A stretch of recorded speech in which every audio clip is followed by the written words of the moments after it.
सांसद सुनील मेंढे की ओर से सभी भंडारा गोंदिया जिला वासियों को रमजान ईद की ढेरों शुभकामनाएं।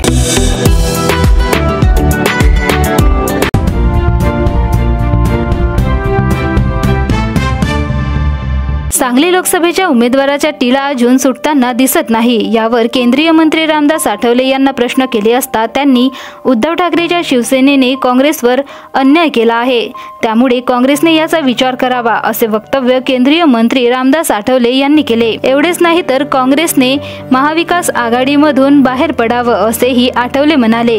ते गोंदियात माध्यमांशी बोलत होते। महाविकास आघाडीचं जे जागावाटप झालेलं आहे त्यामध्ये काँग्रेसवर अन्याय केलेला आहे। उद्धव ठाकरेच्या शिवसेनेने मतलब काँग्रेसच्या ज्या हक्काच्या जागा होत्या, सांगलीसारखी जागा आहे, दुसऱ्या अनेक इतर जागा आहेत, त्या जागांवर त्यांनी दावा ठोकून त्यांनी काँग्रेसवर अन्याय केलेला आहे। त्यामुळे मला वाटतं की काँग्रेसने त्याचा विचार करणं अत्यंत आवश्यक आहे आणि काँग्रेसने या महाविकास आघाडीमधून बाहेर पडावं असं त्यांना आपलं आव्हान आहे। राज्याचे मंत्री सुधीर मुनगंटीवार यांनी चंद्रपूर येथे एका सभेदरम्यान काँग्रेसवर टीका केली होती। यावर केंद्रीय मंत्री रामदास आठवले यांना विचारले असता त्यांनी सुधीर मुनगंटीवार यांना धुरा देत त्यांनी असभ्य टीका केली नाही, लोकशाहीमध्ये टीका करण्याचा अधिकार आहे असे वक्तव्य केले।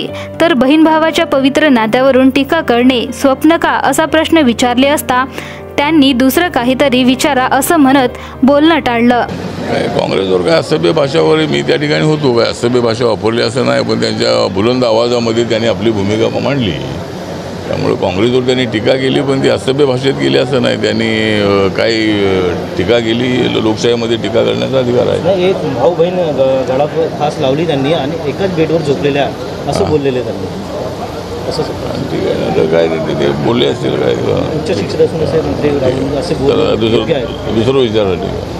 काँग्रेस प्रदेशाध्यक्ष नाना पटोले यांनी भाजप प्रचारासाठी गुंडे आणतात अशी भाजपवर टीका केली। यावर रामदास आठवले यांनी कवितेतून उत्तर दिलं आहे। आम्ही अजिबात आणत नाही प्रचारात गुंडे, पण काँग्रेसचे अनेक येणार आहेत पैशांचे हंडे। आम्ही अजिबात गुंडेशाहीचा उपयोग करीत नाही असेही आठवले पुढे म्हणाले। भाजपा देशभरातले गुंडे प्रचारासाठी आणत आहे असा नाना पटोले आरोप करत आहेत। काय आणत आहे? भाजपा गुंडे देशामध्ये प्रचारासाठी आणत आहे असं नाना पटोले आरोप केला। नाही, म्हणजे आम्ही अजिबात आणत नाही प्रचारामध्ये गुंडे, पण काँग्रेसचे अनेक येणार आहेत पैशाचे हंडे। तर गुंडांना काय आणण्याची आवश्यकता नाही। लोकशाहीमध्ये गुंडांनी मतं मिळत नाही आहेत, गुंडगिरी केली की मतं तेवढी मिळत नाहीत, का कमी होतात।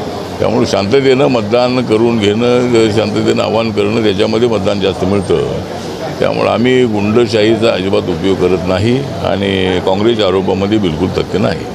शिर्डीच्या जागेवरून रामदास आठवले हे लोकसभेच्या उमेदवारासाठी आग्रही होते। आता येथील काही स्थानिक नेत्यांचा मला विरोध होता। मी बळजबरीने उमेदवारी घेऊ शकलो असतो, मात्र मागच्या वेळी जशी माझी शिकार झाली होती तसेच शिकार झाली असती, त्यामुळे माघार घेतली असल्याचे वक्तव्य रामदास आठवले यांनी केले। शिर्डीच्या जागेसाठी आपण आग्रही होता, पण महायुतीमध्ये आपल्याला जागा मिळाली नाही, काय सांगता? शिर्डी जागेसाठी मी आग्रह होतो, पण शिर्डी जागा त्या ठिकाणी सदाशिव लोखंडे शिवसेनेचे एकनाथ शिंदेसोबत आले होते आणि त्यांना येताना त्यांनी आश्वासन दिलं होतं की शिर्डी जागा त्यांना त्या देण्यात येईल आणि त्यामुळे मला शिर्डी जागा मिळाली नाही। दुसरा विषय हा होता की त्या ठिकाणचे जे नेते होते हे नेतेच माझ्या विरोधामध्ये असल्याची माहिती मला मिळाली। त्यामुळं मला शिर्डीमध्ये जागा मी बळजबरीनं घेऊन उभा राहिलो असतो तर माझी जशी मागेची शिकार झाली अशा पद्धतीची शिकार होऊ शकत होती।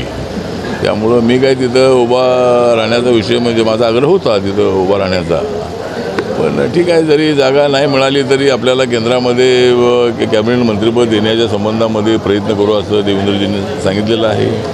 राज्यामध्ये एक मंत्रिपद आहे, त्यानंतर विधानसभेला 8-10 जागा आहेत, 1-2 महामंडळाचं चेअरमन पद आहे आणि इतर ज्या समित्या वगैरे आहेत त्याच्यामध्ये कार्यकर्त्यांना घेण्याचं त्यांनी मान्य केलेलं आहे। त्यामुळं पक्षाच्या राष्ट्रीय कमिटीने ठरवलं अशा परिस्थितीमध्ये आपण निर्णय बदलणं योग्य नाही। आपण नरेंद्र मोदींच्या सोबत राहिलं पाहिजे, NDA सोबत राहिलं पाहिजे, म्हणून आम्ही हा निर्णय घेतलेला आहे। मोदी सरकारच्या वतीने 400 पारचा नारा दिल्यानंतर विरोधकांनी 400 पार झाले तर संविधान बदलतील असा प्रचार सुरू केला।